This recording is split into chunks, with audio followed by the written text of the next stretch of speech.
When it comes to women in power, I have and always will be a big fan of the subject. See?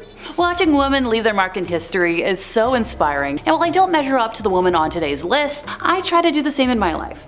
Question for you: who do you think are some of the biggest game-changing women in history? Let me know in the comments, and let's get on with the regalness of today. I'll start us off with an obvious name: Queen Elizabeth II. The 20th century saw monarchs across Europe deposed or exiled, or worse, executed. Elizabeth grew up surrounded by royal relatives fleeing their home countries amid the chaos of world events and taking refuge in England. But under her reign, Britain's monarchy didn't only survive, it continued to be downright popular, and so was she. Advocates for a British Republic frequently cite the Queen's popularity as the reason England remains a monarchy. In his biography, Queen of Our Times, Robert Hartman quotes the Australian Labour Party leader Neville Wran as saying, "The biggest problem we've got is the Queen. Everybody loves her. She has been beloved for decades, not for a sparkling charisma or great rhetorical flair, but for her steadfast and superhuman ability to give absolutely nothing away. Never complain, never explain is the unofficial motto of the royal family, and the Queen herself served as its living embodiment. Elizabeth lived her life with ferocious discipline, pressing herself into the form of a blank slate onto whom onlookers could project practically anything. She made being a little bit dull into an art form, of which she became the world's greatest practitioner. As such, she provided her monarchy with its greatest asset. Queen Elizabeth II was anybody her people wanted her to be. Elizabeth's mystique was real. Since the early days of her reign, those who met the Queen were struck by her palpable abilities as a performer, and notably what she performed was not charm, but stateliness. Throughout her reign, her greatest political weakness was,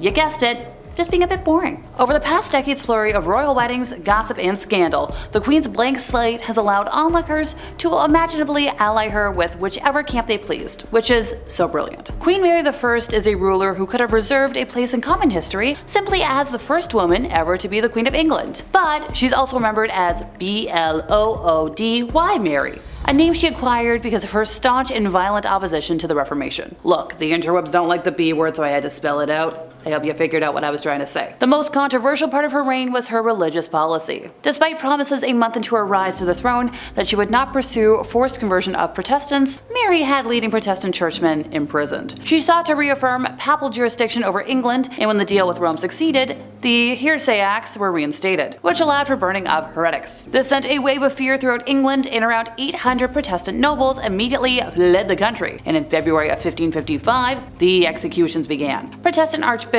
Thomas Cranmer was forced to watch the bishops Nicholas Ridley and Hugh Latimer being burned at the stake. Cranmer repented his Protestant faith, and technically under law should have been absolved, but Mary refused to accept his absolution and had him burned at the stake to set an example. By the end of her terror, Mary had almost 300 people executed, and just for being Protestant. Her reign was relatively short, lasting a little over 5 years, since she died in 1558 from either ovarian cysts or ovarian cancer, and was succeeded by Elizabeth I, who we'll talk about more in a moment, but she was history making, you gotta admit that. Before we get back into the E's, time to talk about Queen Victoria. The term, the Victorian age, sounds kinda stodgy and probably makes you think about stupid stereotypes, about uncomfortable fashions, and an excess of polite verbiage. The queen the age was named after, however, was anything but polite. Until Elizabeth II, Victoria was the longest reigning English monarch, and during that time, she survived no less than 7 assassination attempts. More importantly, many modern thinkers attribute the roots of the suffrage and feminist movements, in part, to Victoria's grace under the incredible pressure of ascending the throne at the age of 18, and her refusal to be anything but a strong monarch.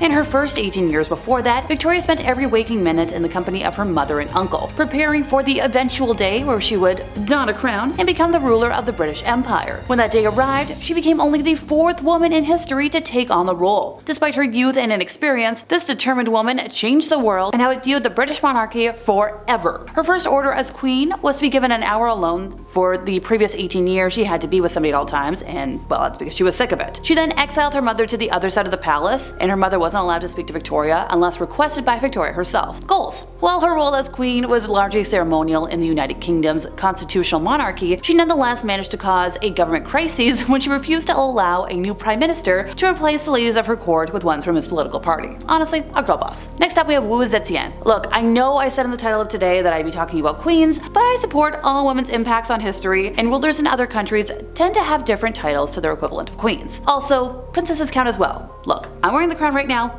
I make the rules. Wu Zetian was born to a relatively wealthy family and had extremely progressive parents, becoming well versed in a wide range of subjects, including writing, music, literature, and perhaps most importantly, politics and governmental affairs. By the age of Wu was summoned to the imperial palace to become a concubine of Emperor Taizong. After his passing, the newly anointed Emperor Li Zi, the youngest son of the late emperor, who became Emperor Gaozong, brought Wu to the imperial court to be his own concubine. In 654, Wu bore a daughter, but shortly after having the daughter, it passed, with evidence showing, Wu accused Empress Wang of the death, and Wang lost favor with the emperor, and the most popular theory is that Wu was actually the cause of death of her daughter. Thereafter, the emperor conferred with his chancellors, and despite opposition, demoted Wang, having her imprisoned and promoted Wu to empress. Later on, the emperor considered having Wang released, but Wu had her executed upon hearing this. Like, her political prowess. Incredible. Upon her accession to the throne, Wu began targeting officials who had opposed her rise to power, having them arrested and imprisoned,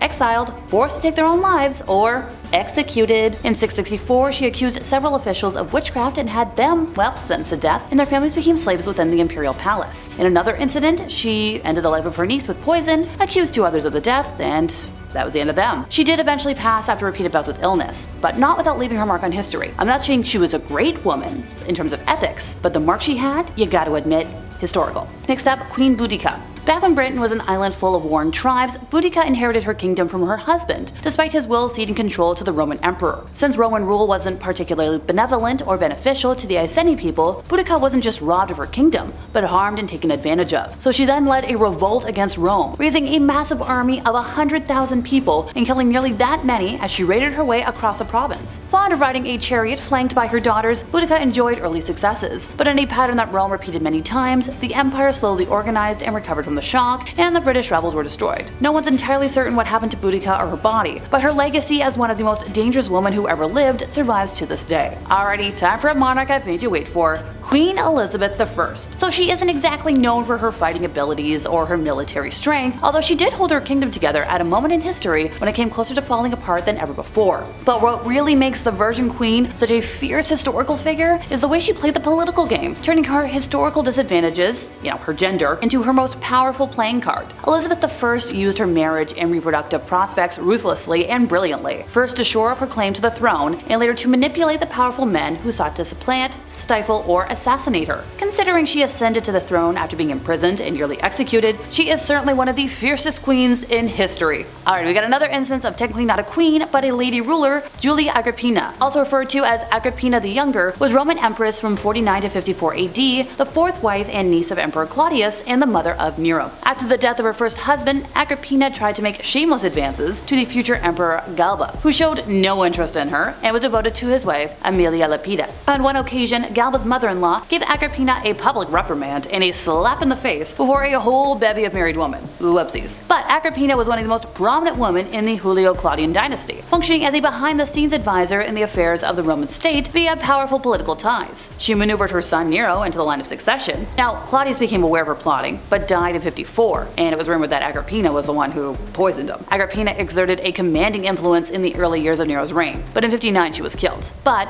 both ancient and modern sources describe Agrippina's personality as ruthless, ambitious, violent, and domineering. Not to be all modern, but like a girl boss if I've ever seen one. Time to venture into more princess territory with Princess Mako. So Japanese imperial law states that princesses are not allowed to marry commoners. So when they do, they are expected to give up their position in the royal family. Princess Mako, the granddaughter of Emperor Akihito, was very much aware of this when she announced her engagement to Kai Kumoro in 2017. She said in a press conference that she has always known what the consequences of her decision would be, so she strived to fulfill her duties while she still could. So she gave up her title in 2021 and now works at the Metropolitan Museum of Art, assisting curators with the museum's Asian art collection. So not as crazy as some of the other gals I've mentioned today, but giving up your life's legacy for love is memorable and meaningful in my book. Well, it is common for royals to stay out of politics, but Undi's Princess Esther thought rolling up her metaphorical sleeves and getting involved was the only way she could restore peace to her nation.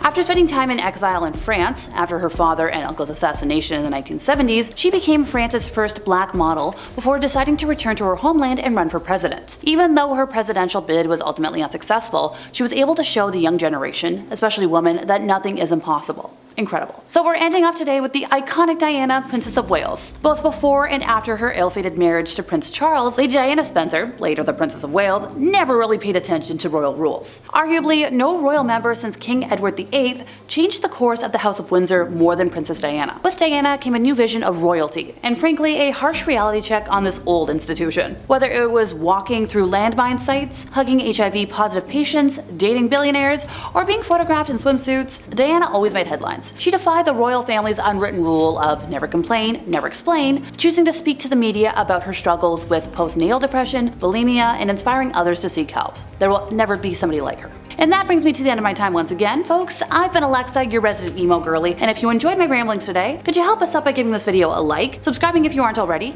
hit the bell for more, and I'll see y'all next time I buzz in over here at Bumblebee.